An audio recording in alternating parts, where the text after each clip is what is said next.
안녕하세요. 미국주식론 대학의 미준입니다. 1월 30일 오늘의 미국주식 뉴스를 시작합니다. 오늘도 변함없이 미국 주식 투자의 정석을 지키고 있는 미존에 오신 것을 환영합니다. 오늘 몇 시간 전에 제가 미존 채널의 커뮤니티 탭을 통해서 미존 멤버십 할인 행사에 대한 정보를 공유드렸습니다. 제가 미존 멤버십을 런칭한 게 지난 6월 말이었습니다. 그래서 한 7개월 정도 진행을 하고 있는데요. 지금까지 단 한 번도 할인 행사를 진행한 적은 없습니다. 제 나름대로는 퀄리티로 좀 승부를 보자 이런 전략을 가지고 있었거든요. 그런데 미존 유료 멤버십에 가입을 원하지만 좀 멤버십 가격이 부담스럽다 이런 피드백을 주신 분들이 굉장히 많았습니다. 그리고 저 역시도 가능한 한 좀 많은 분들께서 멤버십에 가입을 해주셨으면 하는 바람을 가지고 있었거든요. 사실 제가 미존 방송에 드리는 시간과 노력에 비해서 미존 멤버십에 들어가는 시간이 더 긴 것 같습니다. 그래서 조금은 더 많은 분들께서 함께 해주셨으면 좋겠다 이런 바람을 가지고 있거든요. 그래서 이번에 큰 마음 먹고 50% 할인 행사를 진행하게 됐습니다. 오늘부터 2월 13일까지 미존 멤버십 연간 회원에 가입을 해주시면요 50% 할인된 가격으로 1년 구독을 하실 수 있게 됩니다. 그 얘기는요, 지금까지는 월 구독비가 45,000원이었는데요. 모든 혜택을 22,500원에 누리실 수 있다. 이렇게 보시면 되고요. 그리고 이제 1년 구독을 하시지만 요금 지불은 할부로도 가능하다고 합니다. 따라서 이번에 부담 없이 미존 멤버가 되실 수 있으니까요. 가급적이면 많은 분들께서 함께 해주시기를 바람하고 있습니다. 그리고 이번에 제가 미존 멤버십의 이름도 바꿨습니다. 여기 보시면 미존 올인원 멤버십이라고 명명을 했고요. 제가 올인원이라는 단어를 사용한 이유는요. 미존 멤버십 하나만 가지고도 미국 주식 투자에 필요한 모든 정보를 받으실 수 있게 최선을 다하겠다는 저의 야망찬 계획이 숨어 있습니다. 늦지 않게 여러분들 가입하셔서 여기 나와 있는 50% 할인 행사 꼭 혜택을 누리시기 바랍니다. 앞으로도 미존 멤버십 그리고 미존 유튜브 채널을 통해서 여러분들의 미국 주식 투자가 성공적인 방향으로 진행될 수 있도록 최선을 다하도록 하겠습니다. 자, 그러면 1월 30일 준비된 오늘의 미국 주식 뉴스 바로 시작합니다. 오늘도 어제 미국 증시의 시황부터 정리해 보도록 하겠습니다. 일단 finviz.com의 S&P 500 맵을 보시면요. 전반적으로 대부분의 섹터가 녹색을 보이고 있습니다. 어제 에너지만 좀 떨어졌고요. 나머지 섹터에서는 대부분 플러스를 보이는 종목이 굉장히 많았죠. 따라서 이렇게 전반적인 섹터가 동시적으로 올라가는 시장은 굉장히 건강하다. 이렇게 긍정적으로 해석이 가능하거든요. 따라서 S&P 500 전반적으로 긍정적인 추세가 발견되는 기분 좋은 하루였습니다. 다우존스는 0.59% 상승을 했고요. S&P 500은 0.76% 상승하면서 마감이 됐습니다. 마지막으로 나스닥이 가장 좋았는데요. 어제 하루 동안 1.12%나 급등하는 추세를 만들어내면서 기분 좋게 시장의 상승을 이끌었습니다. 어제 나스닥의 상승에 일조했던 성장주의 이름을 좀 살펴보겠습니다. 일단 루시드가 굉장히 돋보이는데요. 하루 동안 주가가 무려 27% 이상 폭등을 했습니다. 물론 루시드 같은 경우는 1년 동안 주가가 70% 이상 폭락을 했기 때문에 아직까지 주가는 3달러대에 머물러 있긴 합니다. 하지만 그럼에도 불구하고 루시드 주주 입장에서는 굉장히 기분 좋은 이런 하루가 진행됐다 이렇게 보시면 되고요. 어제 루시드의 주가가 왜 이렇게 올라갔나 제가 검색을 좀 해봤는데요. 그렇다 할 커다란 호재는 보이지 않습니다. 한 가지 긍정적인 뉴스가 있다면 사우디의 마덴이라는 기업과 루시드 모터즈가 계약을 체결했다 이러한 소식이 들려오는데요. 살펴봤더니 마덴이라는 기업은 광산업체입니다. 따라서 3년간 진행되는 이 계약의 내용에 따르면요. 루시드 모터즈에 알루미늄 시트를 공급하는 것이 포함되는 그런 전기자동차 계약이다 이렇게 보시면 될 것 같습니다. 따라서 루시드가 앞으로 계속해서 생산량을 늘릴 계획이 있으니까 이렇게 사우디의 마덴과 광산업체와 계약이 된 것이 아닌가 이렇게 우리가 유추를 해볼 수가 있는 거죠. 따라서 포기하지 않는다. 앞으로 루시드는 계속해서 성장할 수 있다. 이러한 느낌이 더해지지 않았나 개인적으로 판단합니다. 따라서 어제 주가의 급등은요, 뭐 엄청나게 커다란 뉴스는 없었지만 그동안 공매도율이 굉장히 높았기 때문에 공매도 스퀴즈가 나온 것이 아닌가 이렇게 개인적으로 판단하고 있습니다. 두 번째로 주가의 상승이 돋보였던 종목은요, 소파입니다. 소파이의 주가가 무려 20% 이상 급등을 했거든요. 여러분들 어제 방송 보신 분들께서는 알고 계시겠지만 소파이가 어닝을 발표했는데요. 어닝 결과가 굉장히 중요하다고 말씀을 드렸잖아요. 이번에 역사상 처음으로 흑자를 전환할 가능성이 있다. 이러한 힌트를 드렸는데요. 정말로 흑자를 기록하면서 주가가 20% 넘게 급등할 수 있는 계기가 마련됐습니다. 조금 있다가 소파이의 어닝 결과는 조금 더 자세히 설명을 드릴 수 있도록 하겠습니다. 세 번째로 파가야 테크놀로지 역시 12% 이상 급등 추세를 만들어냈습니다. 네 번째로 플러그 파워가 플러스 11.47, 오픈도어 플러스 11.04, 인바이테 플러스 10.39, 업스타트 플러스 9.20, 조비 에비에이션 플러스 8.88, 파이버 플러스 8.49, 그리스퍼 플러스 7.82, 스템 플러스 7.01, UiPath가 6.38% 올라가면서 어제 미국 증시는 성장주가 이끌었다는 것을 쉽게 확인해 볼 수가 있을 것 같습니다. 다음에는 어제 주가가 떨어진 종목의 이름을 좀 살펴보시면요. 블룸에너지가 마이너스 4.57로 가장 좋지 않았고요.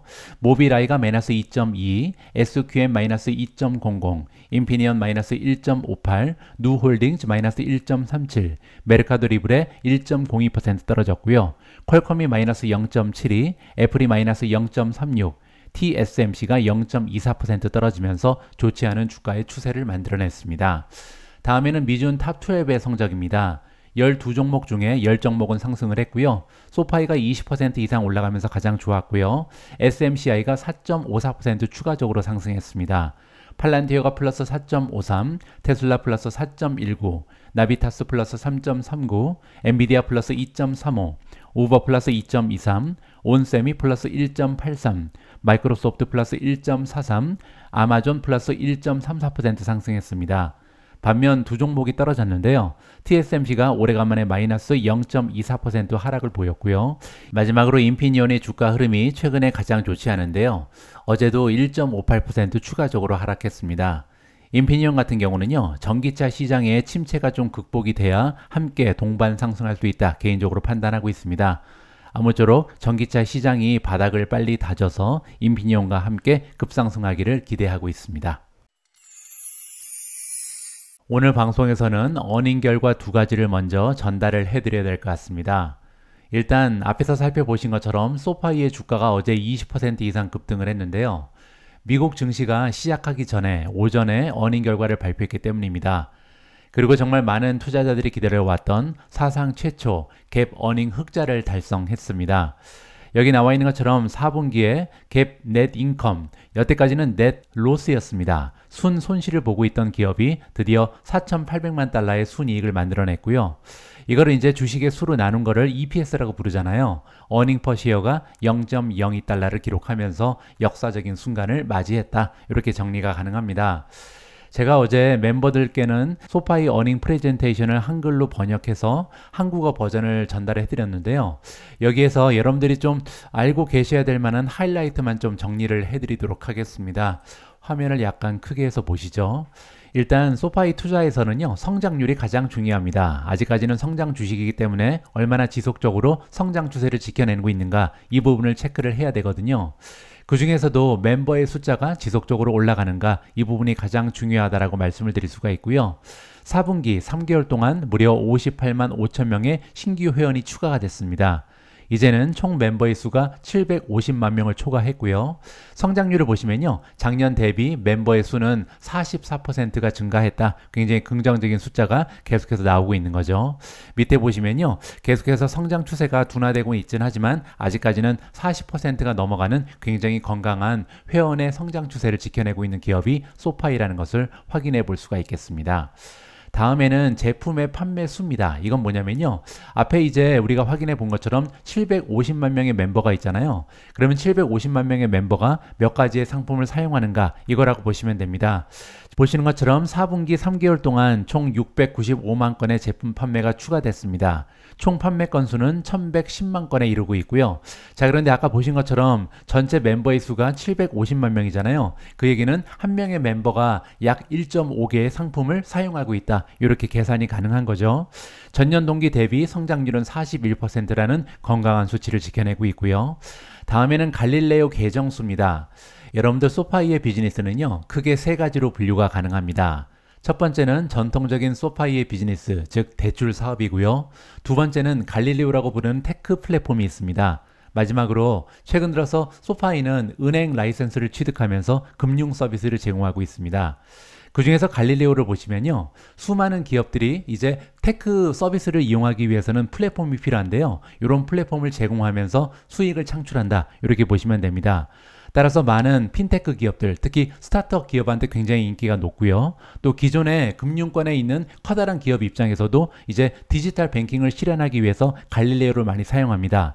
뭐 그 밖에도 최근에 이제 붐을 이루고 있는 Buy Now, Pay Later 이러한 기능을 추가하기 위해서 이용하는 것이 갈릴레오의 테크 플랫폼이다, 이렇게 보시면 되고요. 총 계정 수를 보시면 무려 1억 4,500만 개입니다. 그렇게 되면 전년 대비 아직까지도 10% 이상 성장을 지속적으로 보여주고 있다, 이렇게 긍정적인 숫자를 확인해 볼 수가 있는 거고요. 다음은 소파이의 첫 번째 사업 그리고 세 번째 사업 부분입니다. 대출 그리고 금융 서비스인데요. 일단 전통적인 사업 부분인 대출 상품은 전년 대비 24% 증가 추세를 만들어냈고요. 160만 건을 기록했습니다. 다음은 금융 서비스 상품인데요. 무려 940만 건으로 전년 대비 성장률이 45%를 찍고 있습니다. 따라서 소파이의 성장을 주도하는 것은 금융 서비스다, 새롭게 은행의 라이선스를 취득하면서 이쪽에서 성장 동력이 마련되고 있다, 이렇게 우리가 간파를 해볼 수가 있는 거죠. 이번 슬라이드에서 보여주고 있는 정보는요, 지금 현재 대출 상품 대비 금융 서비스의 비율입니다. 그 얘기는요, 전통적인 대출 사업에 비해서 새롭게 추가된 금융 서비스가 얼마나 빨리 성장하고 있는가, 이 부분을 보여주고 있는 거거든요. 불과 2년 전 2021년 4분기에는 이 대출 사업에 비해서 금융 서비스는 3.8배에 불과했습니다. 하지만 이 비율이 5.7배까지 올라갔잖아요. 따라서 다시 한번 소파이의 성장 동력은 금융 서비스라는 것을 확인해 볼 수가 있는 거죠. 자, 그리고 분기별 성과를 보시면요, 순 매출이 이번에도 34%나 급등을 했습니다. 따라서 소파이의 매출 성장은 아직까지도 지속적이다, 이렇게 볼 수가 있는 거고요. 특히 영업이익을 보시면 지난 분기에 비해서도 엄청나게 상승을 했죠. 지난 분기에 98이었는데 181을 찍었잖아요. 따라서 계속해서 수익률이 굉장히 향상되고 있는 모습을 보여주고 있는 거고요. 에비타 마진은 무려 30%를 찍었습니다. 다음에는 2023년 1년을 전체적으로 보도록 하겠습니다. 마지막 분기였기 때문이죠. 연간 조정 순 매출을 보시면요, 35%나 작년 대비 매출이 성장을 했고요. 영업이익 같은 경우는 21% 마진을 보여주고 있습니다. 따라서 굉장히 건강한 성장률 그리고 마진의 향상을 도모하고 있다, 이렇게 정리가 가능하겠죠. 자, 그리고 다음에는 가이던스를 보도록 하겠습니다. 2024년 1분기에 대한 비일반 회계 기준 가이던스라고 보시면 되고요. 논갭이라고 부르죠. 자, 여기 나와 있는 것처럼 일단 매출을 보시면요, 550밀리언에서 560밀리언 정도를 예상하고 있습니다. 그렇게 되면요, 작년 대비 성장률이 20%에서 22%를 찍을 것이다. 조금은 아쉬운 가이던스를 제시했죠. 에비타를 보시면 110에서 120을 지금 기대하고 있고요. 에비타 마진은 20%에서 21%가 나올 것으로 기대가 가능합니다. 자, 그리고 갭 넷 인컴, 따라서 다음 분기에도 계속해서 순이익을 만들어낼 수 있는가, 굉장히 중요한 부분이잖아요. 다음 분기에도 그렇다, 10에서 20밀리언 정도의 순이익을 만들어낸다, 다시 적자 기업으로 추락하지 않는다는 것을 다시 한번 확인해 줬습니다. 다음에는 2024년 1년에 대한 가이던스입니다. 5가지, 6가지로 정리를 해주고 있는데요. 일단 2023년 수준 대비해서 50% 이상의 기술 플랫폼 그리고 금융 서비스 성장률을 달성할 수 있다라고 얘기합니다. 그 얘기는요, 아까 말씀드린 3가지의 비즈니스 부분 중에서 첫 번째 대출을 제외하고 두 번째 기술 플랫폼 그리고 세 번째 금융 서비스의 성장률이 50%에 이를 것이다. 굉장한 가이던스를 제시하고 있는 거고요. 하지만 한 가지 안타까운 부분은 대출 부분의 매출은 2023년에 비해서 줄을 것이다. 한 92%에서 95% 수준으로 감소할 예정이다, 이렇게 발표를 했습니다. 그렇게 되면 갭 순이익은 9,500만 달러에서 1억 500만 달러 정도를 달성할 수 있다, 이렇게 발표가 나왔고요. 주식의 개수로 나누게 되면 주당 순이익은 0.07에서 0.08센트를 만들어낼 것으로 보고가 되고 있습니다. 자, 그리고 마지막 부분을 보시면 3억에서 5억 달러의 유형 장부 가치가 증가한다라고 나와 있는데요. 영어로는 book value라고 부르죠. 이 얘기는 뭐냐면요, 자기 자본을 얘기합니다. 따라서 올 한 해 동안 3억 달러에서 5억 달러 정도 소파이의 자기 자본이 증가할 가능성이 있다, 이렇게 가이던스가 제시됐습니다. 자, 어쨌든 전반적으로 굉장히 호실적을 발표했고요. 또 역사적인 순간, 즉 적자 기업이 흑자로 전환하는 그런 모습을 보이면서 소파이의 주가가 20% 이상 급등했다, 이렇게 정리가 가능합니다. 어제는 미준 탑 12에 속해 있는 종목들 중에 소파이 말고요, 어닝을 발표한 기업이 하나 더 있었습니다. 바로 슈퍼마이크로 컴퓨터인데요. 슈퍼마이크로 컴퓨터 같은 경우는 여러분들 잘 알고 계신 것처럼 지난 한 달간 주가의 상승이 좀 지나쳤죠. 73% 이상 폭등을 했고요. 거기에 지지난주에 가이던스를 재조정하면서 이미 많은 부분 호재가 주가에 반영이 된 부분이 있었습니다. 그래서 과연 어닝이 발표되고 나서 주가의 흐름이 어떨까 좀 궁금했었는데요. 다행히 어닝이 발표되고 나서 주가가 10% 이상 추가적으로 상승 추세를 만들어내고 있습니다. 도대체 어떤 결과를 발표했길래 주가가 이렇게 추가적으로 10% 이상 급등하는지 그 이유를 잠깐 소개해 드리도록 하겠습니다. 슈퍼마이크로 컴퓨터의 어닝 결과부터 살펴보시면요. 논갭 EPS를 보시면 5.59달러가 보고가 됐고요. 컨센서스에 비해서 0.43달러를 추가적으로 만들어냈습니다. 매출은 36억 6천 달러가 보고가 됐는데요. 이 수치는 작년과 비교하면 무려 103% 이상 성장을 한 셈입니다. 그리고 시장의 전망치에 비해서도 4억 달러가 추가적으로 만들어졌고요. 다음에는 매출 총이익률입니다. 그로스 마진인데요. 그로스 마진이 15.4%를 기록했는데 이 수치는 지난 분기에 16.7% 그리고 작년에 18.7%에 비해서 오히려 하락을 했습니다. 아니 최근에 인공지능으로 인해서 수혜주인데 어떻게 이렇게 마진이 떨어질 수 있나 이렇게 궁금증을 자아내는 수치잖아요. 제가 볼 때는요, 최근에 이렇게 성장률이 돋보이는 이유는 새로운 커다란 대형 고객이 확보가 됐다 이렇게 우리가 유추를 할 수가 있습니다. 그렇기 때문에 2주 전에 가이던스를 상향 조정한 거잖아요. 자, 그런데 제가 보기에는요, 이렇게 대형 고객과 계약을 체결하면서 아무래도 가격을 하향 조정했다 이렇게 우리가 볼 수가 있겠습니다. 그렇기 때문에 매출 총이익률이 떨어지게 되는 거죠. 긍정적으로 해석을 하면요, 지금 인공지능의 수혜주로서 계속해서 새로운 신규 고객을 확보하면서 매출이 성장 추세를 계속해서 확장시킬 수 있다 이렇게 해석이 가능하고요. 부정적으로 해석을 하자면 이렇게 인공지능 붐에 있어서도 어떻게 보면 가격 결정권을 갖지 못한다. 따라서 하청업체에 불과하다. 이렇게까지 좀 부정적으로 해석이 가능할 것 같습니다. 어쨌든 인공지능의 붐이 계속해서 형성되는 한 슈퍼마이크로 컴퓨터의 성장은 여전하다. 이렇게 우리가 긍정적으로 해석하는 게 맞는 것 같고요. 다음에는 2023년 12월 31일 기준 현금 그리고 현금성 자산의 규모입니다. 7억 2,600만 달러를 보고했는데요. 지금 현재 부채는 3억 7,600에 불과합니다. 따라서 부채에 비해서 지금 가지고 있는 현금이 2배 정도 된다. 따라서 굉장히 건강한 재무제표를 가지고 있는 거죠. 자, 다음에는 가장 중요한 가이던스입니다. 물론 2주 전에 가이던스를 상향 조정했기 때문에 어느 정도는 우리가 기대를 하고 있는 부분이긴 합니다. 일단 2024년 회계연도 3분기의 순매출은요 37억 달러에서 41억 달러 정도를 만들어낼 수 있다 이렇게 발표가 됐고요. 주당 갭 순이익은 4.79에서 5.64 그리고 논갭 주당 순이익 EPS는 5.2에서 6.01달러를 예상한다라고 나와 있습니다. 그리고 밑에 보시면요 굉장히 중요한 자료가 하나 나오는데 이것 때문에 어제 주가가 10% 이상 급등 추세를 만들어내고 있다 저는 개인적으로 판단합니다.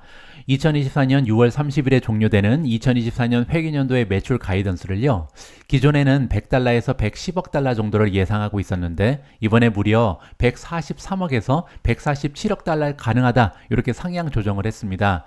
이것 때문에 이제 주가가 10% 이상 급등 추세를 보이고 있는 거죠. 이게 왜 중요한 의미가 있는지 잠깐 보여드리면요 우리가 SMCI 슈퍼마이크로 컴퓨터의 페이지에 와서 어닝 결과 어닝 탭을 클릭을 하시고요 여기 보시면 어닝 에스티메이트이 있습니다. 이 탭을 클릭하시면 일단 향후에 몇 년 동안 어닝에 대한 전망이 나와 있고요. 그 밑으로 조금 더 내려가시면 매출에 대한 전망이 나옵니다. 여기 보시면요. 2024년 6월에 마감되는 회계연도의 이 매출 전망은요. 11.50이었습니다. 자, 그런데 우리가 지금 방금 전에 확인한 것처럼 매출의 증가 추세가 너무나 무섭기 때문에 11.50 대신 14.7까지 가능하다. 이렇게 얘기했잖아요. 14.7이면요. 지금 2026년에 기대하는 매출보다도 높은 수치입니다. 따라서 한 2년 정도의 성장을 땡겨왔다. 이렇게 볼 수가 있는 거죠. 그렇게 되면요. 어닝도 올라가겠죠. 지금 현재 2024년 6월에 마감되는 회계연도에 기대할 수 있는 한 주당 순이익은요. 18.78달러가 나오고 있습니다. 하지만 이 수치가 이제는 더 이상 적용되지 않겠죠. 있죠. 왜냐하면 매출이 이미 2026년치를 끌어왔기 때문에 한 주당 만들어낼 수 있는 순이익도 적어도 27달러, 잘하면 30달러도 가능할 수 있다. 이렇게 우리가 기대감을 높여줄 수가 있죠. 만약에 슈퍼마이크로 컴퓨터가요, 한 주당 30달러 정도의 순이익을 만들어낼 수 있다. 이렇게 가정을 하면요, 30달러 곱하기 멀티플 한 20배는 받아야겠죠. 테크 기업이니까. 그렇게 되면요, 600달러라는 목표 주가가 형성이 됩니다. 따라서 다가오는 1년 내에 600달러까지 올라가는 것이 마땅하다. 이렇게 계산이 나오거든요. 지금 현재 슈퍼마이크로 컴퓨터의 주가는 500달러 정도밖에 되지 않습니다. 따라서 100달러 정도는 더 올라갈 수 있는 여력이 있다. 이러한 계산이 나오게 되는 거죠. 그렇기 때문에 지금 현재 시간 외에 주가가 10% 가까이 급등하면서 이미 주가는요, 544를 찍고 있다. 이렇게 정리가 가능합니다. 다음은 테슬라 관련된 소식입니다. 테슬라가 어제 연간 보고서를 발표했거든요. 과연 이 보고서에는 어떠한 내용이 숨겨져 있는지 하이라이트를 좀 정리를 해봤습니다. 투자자는 포트폴리오에 포함된 기업의 연례 보고서를 꼼꼼히 살펴봐야 합니다. 왜냐면요, 수익 보고 자료 그리고 컨퍼런스 콜에서 누락될 수 있는 세부 정보를 확인할 수 있기 때문이다 라고 설명이 나와 있는데요. 물론 이제 기업의 모든 보고서를 읽어보는 것은 굉장히 중요하고 필요하겠죠. 근데 문제는요, 그 분량이 만만치가 않습니다. 지금 보고 계신 것이 테슬라의 연례 보고서, 즉 10K인데요. 장수를 보시면 무려 130페이지가 되거든요. 따라서 우리 같은 개인 투자자가 이렇게 일일이 기업의 연례 보고서를 하나하나 체크하고 읽어보는 것은 생각보다 이렇게 만만한 일은 아닙니다. 제가 보기에는요, 이번에 이제 코파일럿이 등장했기 때문에 요약본을 좀 요청해서 하이라이트만 살펴보는 것이 어떨까 판단을 하고 있습니다. 어쨌든 오늘은 이렇게 고마운 보고서가 있어서요, 이 기사를 통해서 적어도 하이라이트는 우리가 체크를 할 수 있는 가능성이 열려 있습니다. 월요일날 테슬라는 증권거래위원회에 10K 양식의 연례 보고서를 제출했다. 이 보고서는요, 애널리스트 그리고 투자자들이 세계에서 가장 가치 있는 자동차 회사 테슬라의 내부를 들여다보고 타이어를 걷어차 볼 수 있는 기회를 제공한다. 타이어를 걷어차 볼 수 있는 건 뭐냐면요, 얼마나 튼튼한지 한번 확인해 볼 수 있는 기회다. 이렇게 의역이 가능합니다. 자, 여기서 네 가지의 주목할 만한 사항이 있다라고 알려주고 있는데요. 첫 번째는 리콜입니다. 리콜이 굉장히 많은 회사 중에 하나잖아요. 근데 이 리콜을 걱정할 필요가 없다. 이러한 논리가 숨어져 있습니다. 무슨 얘기인지 한번 들어보시죠. 테슬라의 보증 수리 비용, 워런티 리페어 비용은요, 2022년 약 8억 달러에서 2023년에는 12억 달러로 증가했습니다. 4억 달러가 증가했죠. 하지만 이러한 50% 증가는 놀라운 일이 아니다. 왜냐면요, 도로에 더 많은 자동차가 운행되면서 테슬라도 성장하고 있기 때문입니다. 테슬라의 2024년 보증 비용은요, 5년 보증이 적용되는 차량의 수로 나누어 보면 한 대당 250달러가 나온다고 합니다. 그렇게 되면요, 작년 2022년과 동일하고요. 이 비용은 또한 업계에 비슷한 전체 자동차 판매량의 1.5%에 해당한다라고 나와 있습니다. 보증비용 데이터는요, 미국 도로교통안전국의 리콜 통지가 주가에는 큰 영향을 미치지 않는데 이유를 설명하는 데 도움이 된다라고 나와 있습니다. 왜냐면요, 테슬라는 2022년에 380만 대, 그리고 2023년에는 260만 대의 차량을 리콜했습니다. 2022년이 더 많았죠. 하지만 리콜의 감소는 보증 지출이나 차량된 지출 금액에 영향을 미치지 않았다. 왜냐면 차량 한 대당 250달러로 동일하게 나왔잖아요. 따라서 리콜은 그렇게 중요한 정보가 아니라는 것을 여기서 우리가 확인을 해볼 수가 있다는 겁니다. 자, 두 번째로요, 자본 지출입니다. 우리가 보통 카펙스라고 얘기하는 거죠. 100억 달러의 카펙스를 이번에 사용할 것이다. 발표가 나왔거든요. 테슬라는 2024년에 새로운 공장과 장비에 100억 달러를 투자할 계획이다. 그렇게 되면요, 11자리의 숫자를 지출하는 첫 해가 될 것이다. 따라서 과거에 비해서 엄청나게 많이 카펙스를 늘렸다. 이렇게 볼 수가 있는 거죠. 이정표가 될 수치지만 테슬라는 성장하고 있다는 것을 감안하면 놀라운 수치는 아니다. 이렇게 나와 있고요. 이는 월가에서 추정한 2024년 매출의 약 8.9%에 해당하는 금액입니다. 2023년에는 테슬라는 매출의 9.2%를 새로운 공장 그리고 장비에 지출을 했고요. 카펙스가 이렇게 8%, 9% 되는 것은요, 굉장히 높은 수치긴 합니다. 그만큼 이제 테슬라는 아직까지 성장 주식이다, 성장 기업이라는 것을 확인해 볼 수가 있는 거죠. 자, 따라서 이렇게 지출 수준이 높은 것은 놀라운 만한 일은 아니다. 하지만 이제는 성장이 점점 어려워지고 있다는 것을 보여준다. 왜냐면요, 2023년 테슬라의 매출은 약 19% 성장하는 데 그쳤고요. 또 2024년 올해 같은 경우는요, 지금 월가가 예상하는 테슬라의 매출 성장은 15%에 급급합니다. 게다가 어제 우리가 함께 읽어봤던 짐 먼스터의 예상에 따르면 15%도 어렵다. 아마도 10% 정도 매출이 성장하는 데 그칠 것이다. 이러한 예상이 지금 대두되고 있는 상황이잖아요. 자, 이렇게 매출은 10%밖에 올라가지 못할 가능성이 높은데 그 중에서 무려 8.9%를 이 카펙스, 자본비 지출로 지불을 해야 되는 상황입니다. 그 얘기는요, 성장해서 만들어내는 대부분의 현금을 다 지금 카펙스, 자본 지출로 소비를 할 가능성이 높은 거죠. 그렇게 되면요, 남아있는 잉여 현금은 전혀 변화가 없다. 이렇게 우리가 부정적으로 해석이 가능합니다.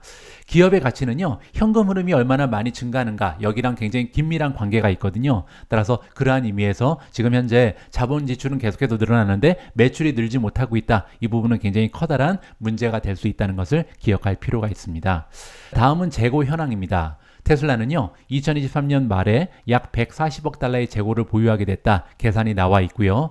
여기에는 원자재, 진행 중인 작업, 부품, 그리고 완성차가 포함이 됩니다. 테슬라의 2023년 연말 재고 수준은요, 2023년 총 매출의 약 14%에 해당이 된다라고 하고요.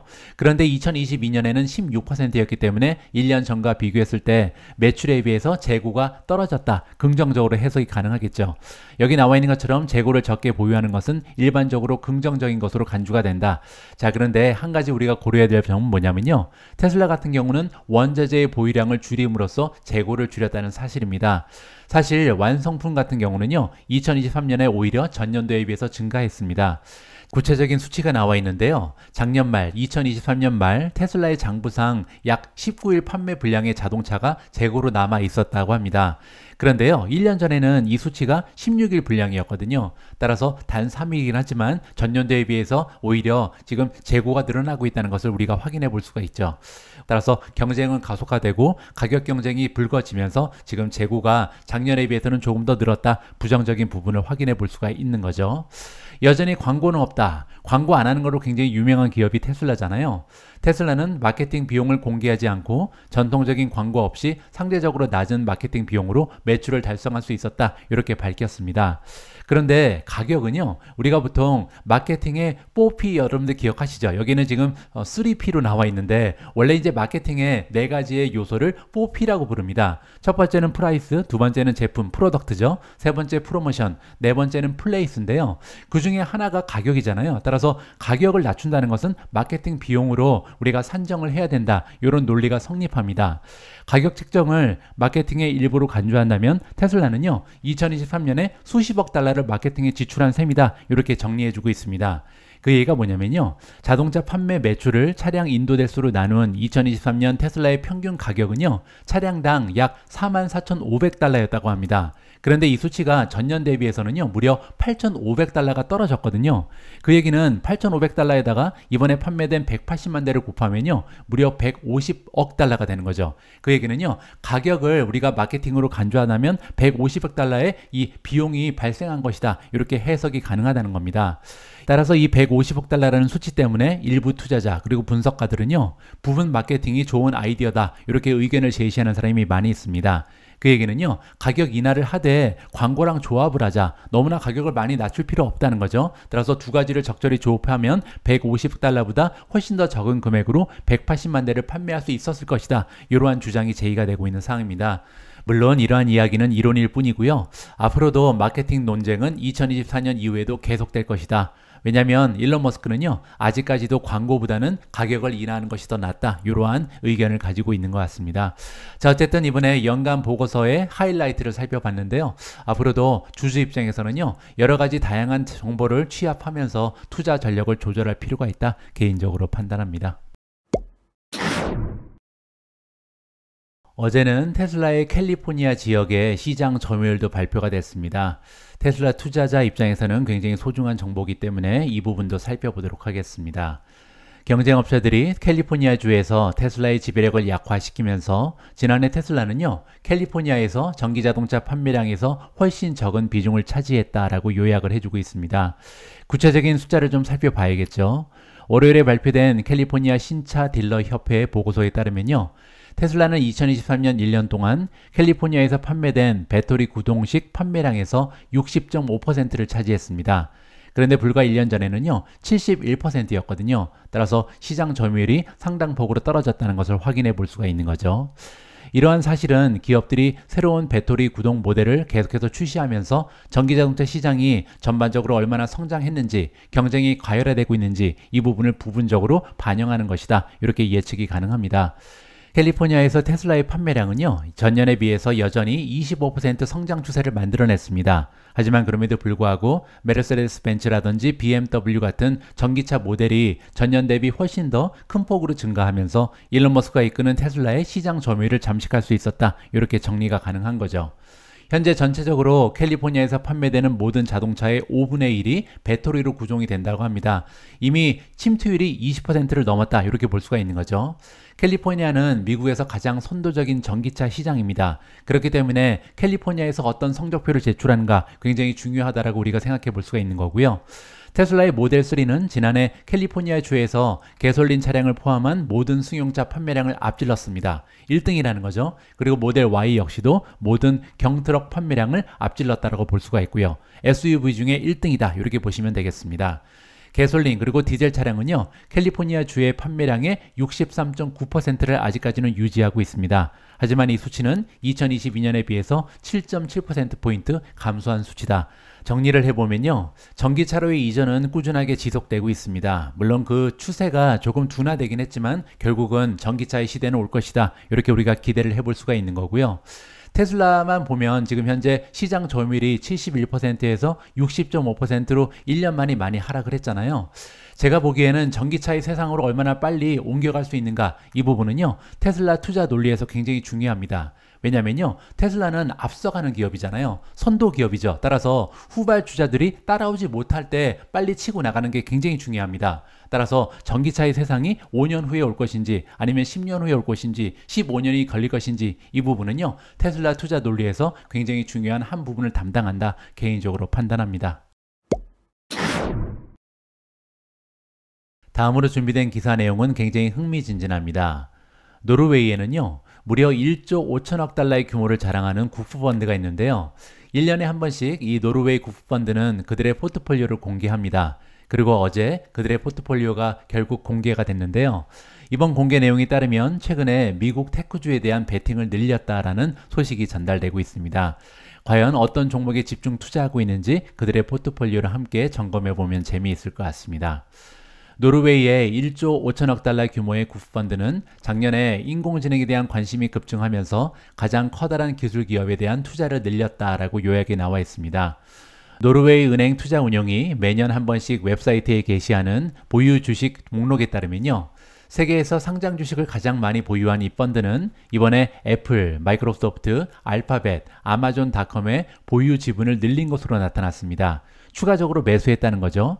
자, 그 밖에도 추가로 매수한 종목이 많이 있는데요. 두 개의 칩 회사, 엔비디아, TSMC의 비중을 늘렸고요. 또 한 가지는 칩 장비 생산업체인 ASML의 지분도 늘렸다라고 확인이 됩니다. 그리고 이 펀드는요, 애플, 마이크로소프트, 알파벳을 가장 많이 보유한 것으로 나와 있는데 한 가지 눈에 띄는 부분이 있다면요.